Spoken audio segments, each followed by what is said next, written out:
नमस्कार, मैं रवीश कुमार। ये कैसा रहेगा? आपके बच्चों का भविष्य बर्बाद करने के बाद उन्हीं से कहा जाए कि वीडियो बनाकर अपलोड करें, कहें कि हम सरकार के फैसले या किसी नई प्रक्रिया के कारण बर्बाद नहीं हुए, खुद से इन गर्मियों में बर्बाद होने का मन था इसलिए बर्बाद हो गए।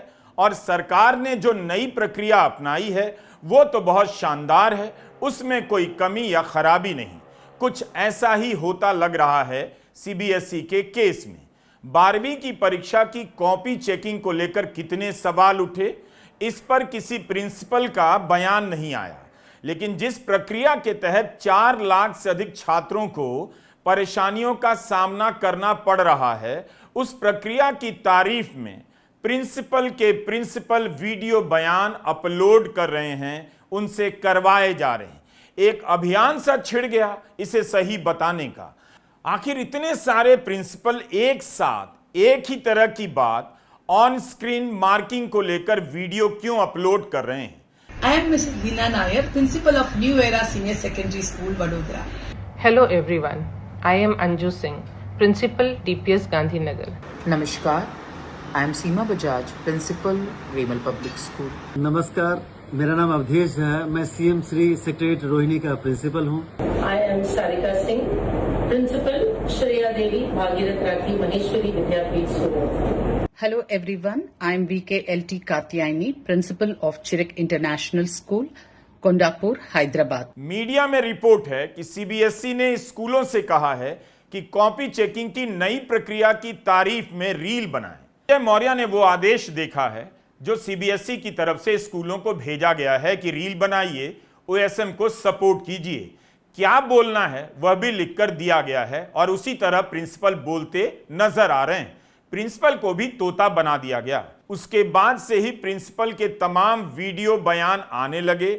स्कूलों के प्रिंसिपल की भी ऐसी हालत कर दी जाएगी, इसे दिखाते हुए बताते हुए शर्म आ रही है। एक बाइट में एक प्रिंसिपल कह रही हैं, हम समझते हैं कि कुछ छात्रों को दिक्कत आई है, कुछ छात्रों को दिक्कत आई है।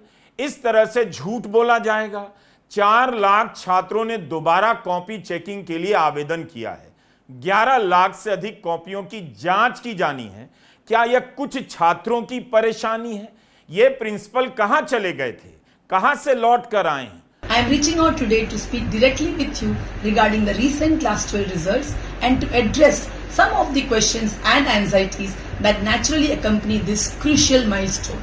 I am reaching out today to speak directly with you regarding the recent Class 12 results and to address some of the questions and answers that naturally accompany the crucial milestone. I am here to address the recent Class 12 Board Examination 2026 results and some of the concerns, questions that have naturally risen at this important stage for the students, for the parents and for the educators. Alt news के मोहम्मद जुबैर ने अपने handle पर ऐसे कई होनहार principal के video बयान upload किए हैं जिनमें प्रिंसिपल ऑनलाइन नई प्रक्रिया की तारीफ कर रहे हैं।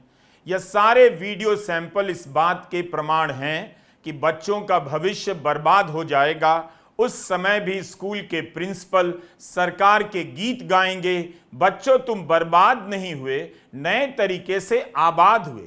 ऐसा लग रहा है पूरे समाज को सवाल उठाने की सजा दी जा रही है। इन सब अभियानों से सीबीएसई को आखिर क्या मिल रहा है? अगर पीआर ही करनी थी तो अपनी गलतियों को स्वीकार कर लेना था, भरोसा देना था कि एक एक छात्रों की शिकायतों का निपटारा सही से किया जाएगा, इससे ही पीआर का काम पूरा हो जाता। मगर प्रिंसिपल के बयान से लगता है दांव उल्टा पड़ रहा है।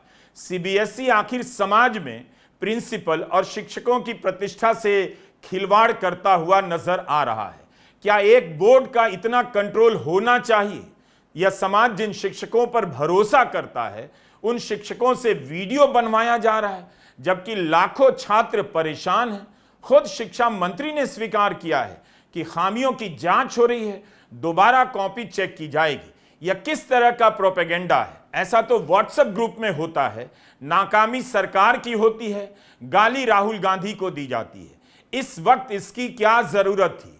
जिस वक्त प्रिंसिपल को यह बयान जारी करना था कि 4 लाख छात्रों ने दोबारा कॉपी चेक करने की मांग की है, वो परेशान ना हो। सीबीएसई से उनकी बात हुई है, वो भी सीबीएसई के संपर्क में हैं, उनकी समस्या को ठीक से देखा ही जाएगा।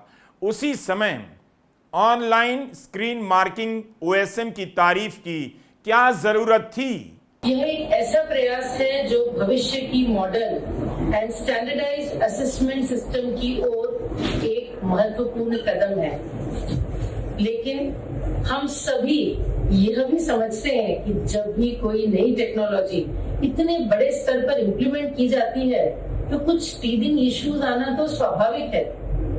यह केवल ऑन स्क्रीन मार्किंग की बात नहीं है, बल्कि हर नए सिस्टम के साथ शुरुआत में कुछ चुनौतियां तो आती ही हैं। कुछ स्टूडेंट्स और पेरेंट्स ने ब्लर्ड स्कैन्स, पोर्टल ग्लिचेस और टेक्निकल डिफिकल्टीज जैसी कंसर्न्स भी शेयर की हैं और उनकी चिंताएं बिल्कुल स्वाभाविक हैं। But at the same time we must keep our faith and trust in CBSE. एक और सिंपल बात है, जब प्रिंसिपल के इतने वीडियो आ सकते हैं तो क्या सीबीएसई ने स्कैनिंग की प्रक्रिया का कोई भी वीडियो नहीं बनवाया होगा? वही दिखा दे ताकि लोगों को पता तो चले इम्तहान के बाद उनकी उत्तर पुस्तिकाओं की स्कैनिंग किस महान टेक्नोलॉजी और मशीन से की जा रही थी, किस तरह के लोग लगाए गए थे। ऐसा वीडियो सीबीएसई ने अभी तक क्यों नहीं जारी किया? ओएसएम की प्रक्रिया में गड़बड़ी नहीं थी, तब फिर इतनी शिकायतें कैसे आ गई? गड़बड़ी तो इसीलिए हुई क्योंकि एक कारण यह भी था, हड़बड़ी में इसे लागू किया गया। हिंदुस्तान टाइम्स के संजय मौर्य की रिपोर्ट है, सीबीएसई की खुद की गवर्निंग बॉडी ने सुझाव दिया कि 22 रीजनल ऑफिस में पायलट रन होना चाहिए, लेकिन बोर्ड ने सिर्फ दिल्ली के 5 स्कूलों में 2 दिनों का ड्राई रन किया और वह भी सिर्फ 100 शिक्षकों के साथ। पिछले साल जून 2025 की गवर्निंग बॉडी की एक मीटिंग के मिनट्स के मुताबिक सदस्यों ने सुझाव दिया कि अलग अलग रीजनल ऑफिस में कुछ विषयों के पायलट टेस्ट हो जाने के बाद ही सभी विषयों के लिए ओएसएम लागू किया जाना चाहिए। गवर्निंग बॉडी के मिनट से पता चलता है कि इन सुझावों को नोट किया गया। सीबीएसई के 22 रीजनल ऑफिस में से किसी एक में भी इस तरह का कोई पायलट प्रोजेक्ट नहीं चलाया गया। 17 फरवरी 2026 से बोर्ड की परीक्षा शुरू होती है। जून 2025 से लेकर फरवरी के बीच 9 महीने का समय था। आखिर सीबीएसई ने सभी रीजनल ऑफिस में पायलट प्रोजेक्ट क्यों नहीं किया? क्यों नहीं स्कूलों को तैयारी का मौका दिया गया? संजय मौर्य की रिपोर्ट में ड्राई रन और इवैल्यूएशन दोनों में शामिल एक टीचर का बयान छपा है। इनका कहना है कि शिक्षकों ने अधिकारियों को बताया था कि ओएसएम इस्तेमाल करने के लिए कम से कम 1 या 2 साल की ट्रेनिंग की जरूरत है। जब इवैल्यूएशन शुरू हुआ तो कई टीचर सिस्टम को समझ नहीं पाए। कॉपी करेक्शन के दौरान ही उन्होंने ओएसएम का सिस्टम चलाना सीखा। बताइए, अखबार में टीचर कह रहे हैं नए सिस्टम को समझने में साल भर लग सकता था और देश भर के प्रिंसिपल वीडियो बना रहे हैं, रील बना रहे हैं कि ओएसएम बेस्ट है, इसमें कोई दिक्कत नहीं। किसे मूर्ख बनाया जा रहा है? 17 फरवरी से परीक्षा शुरू होनी थी और 9 फरवरी के नोटिफिकेशन में खुद सीबीएसई ने कहा है कि इस बार पेपर ओएसएम के तहत चेक किए जाएंगे। 8 दिन पहले आधिकारिक नोटिस आता है। क्या यह जल्दबाजी नहीं थी?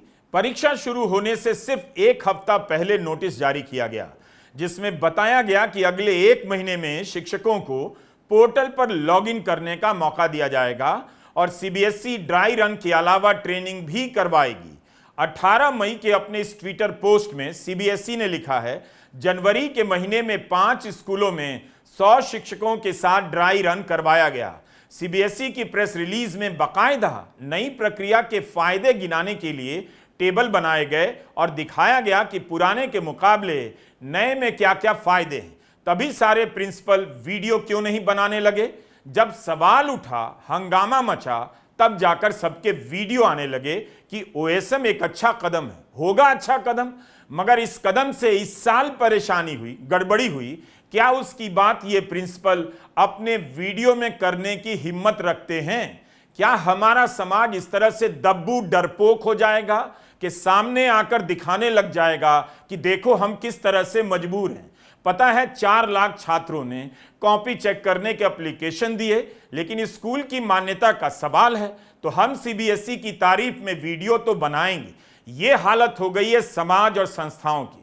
Unbelievable details are emerging about the exam you just took. Coempt, the company that did the OSM for your exam, was actually called Globe Arena. Globe Arena has carried out this scam twice before in Telangana. Once in the board exam in Telangana in 2019, and after that again in Telangana in 2023. The same OSM based errors were responsible for the death by suicide of 23 young Indians in Telangana. This was all public information. It was known to everybody. And yet, for some hidden reason, the CBSE chose the same company again. It took us 30 seconds to figure out that this company was earlier called something else. I'm absolutely certain that the people in CBSE and the Government of India were aware of this company's background. Now I want every single CBSE student and their parents to share this video and ask the following questions to the government and the Prime Minister. Rahul Gandhi ने कहा है कि जिस company कोएम्प्ट को यह जिम्मेदारी मिली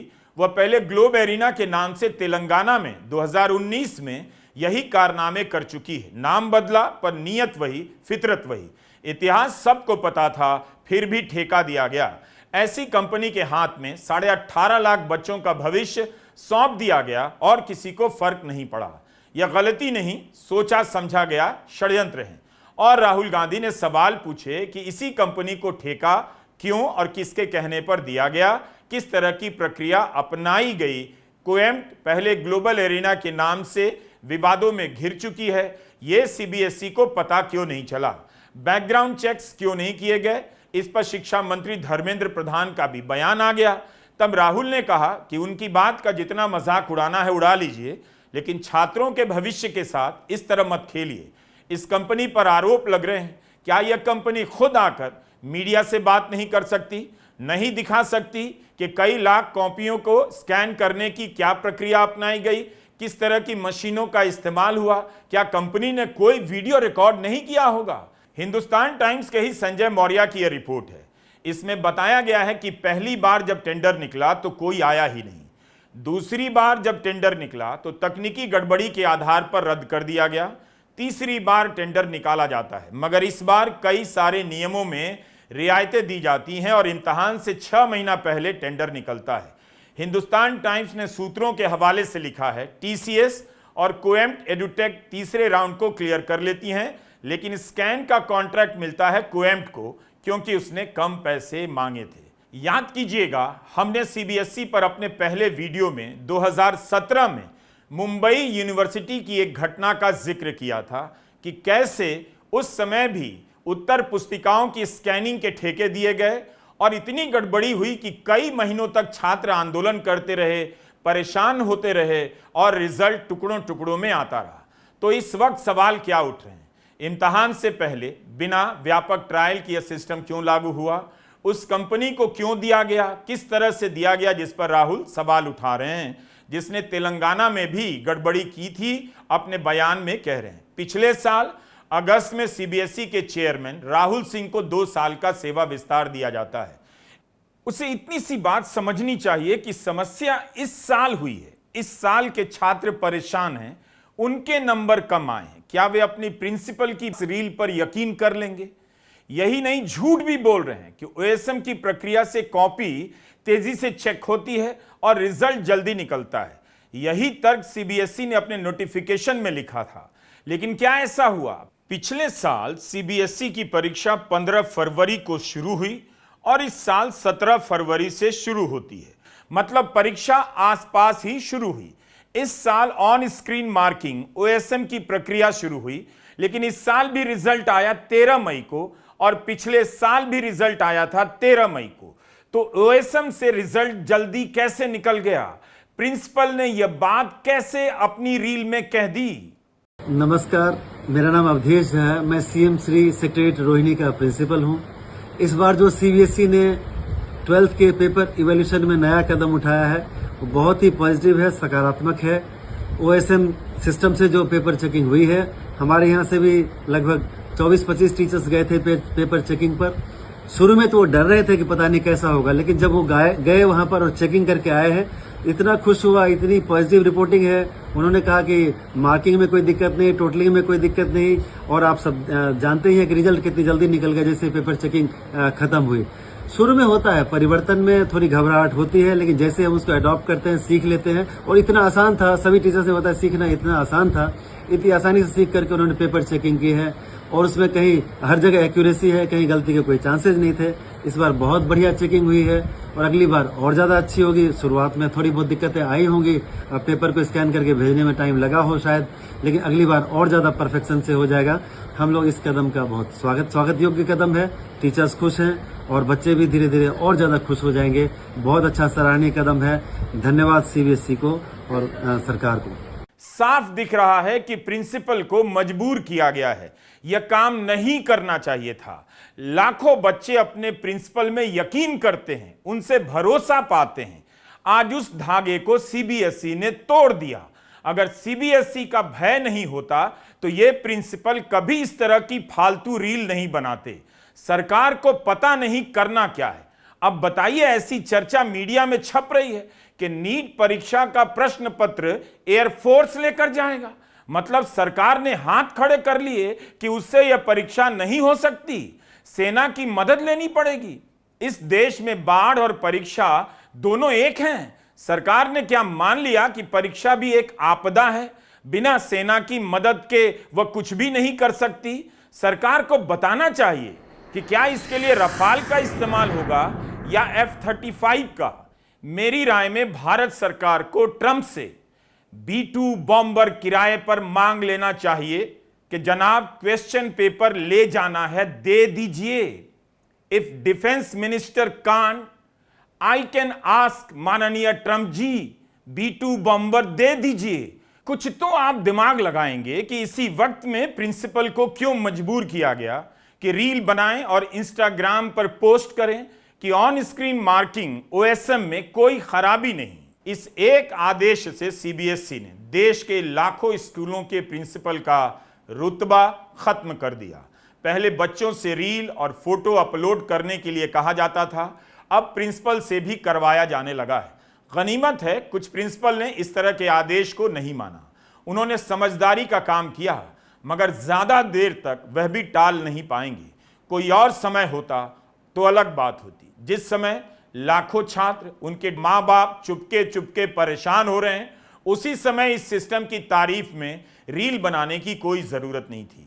इतनी बात तो किसी को भी समझ आ सकती है, लेकिन अब ऐसा ही समय हमारे सामने है। सीबीएसई ने एक प्रयोग भी कर लिया कि एक आदेश भेजकर स्कूलों के शिक्षकों और प्रिंसिपल से वह कुछ भी वीडियो बनवा सकता है। क्या पता अब प्रिंसिपल परीक्षा पर चर्चा को लेकर वीडियो बनाने लग जाएं। प्यारे बच्चों, पढ़ाई छोड़ दो, परीक्षा पर चर्चा अवश्य सुनो। और बीजेपी के नेता जिस तरह से मन की बात सुनते हुए फोटो खिंचाते हैं, मुख्यमंत्री तक मन की बात सुनते हुए फोटो खिंचाते हैं, बाकायदा ट्वीट करते हैं, अब उसी तरह का काम प्रिंसिपल से भी करवाया जाएगा कि परीक्षा पर चर्चा सुनते हुए फोटो खिंचाइए और ट्विटर पर डालिए।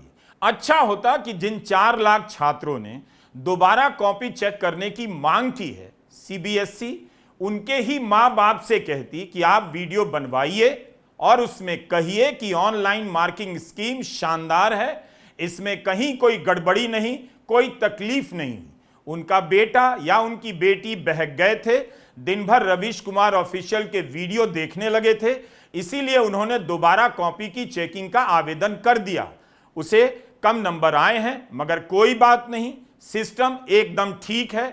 मेरा बच्चा फेल हो गया है, कोई बात नहीं, OSM शानदार है। सीबीएसई जैसी संस्था के एक आदेश पर लाखों बच्चों के मां बाप नए नए कपड़े सिलवाते और रील बनाने लग जाते, OSM की तारीफ करते, तब शायद बेहतर PR हो जाता। क्या आपको ऐसा ही देश चाहिए था? मुबारक हो, आपकी मेहनत सफल हो चुकी है। रील बनाइए, मगर अपने हित में हमारे लंबे वीडियो देखा कीजिए, ताकि 20 साल बाद जब सब कुछ बर्बाद नजर आएगा, आपको याद रहेगा किसी ने सही समय पर सही बात की थी। नमस्कार, मैं रवीश कुमार।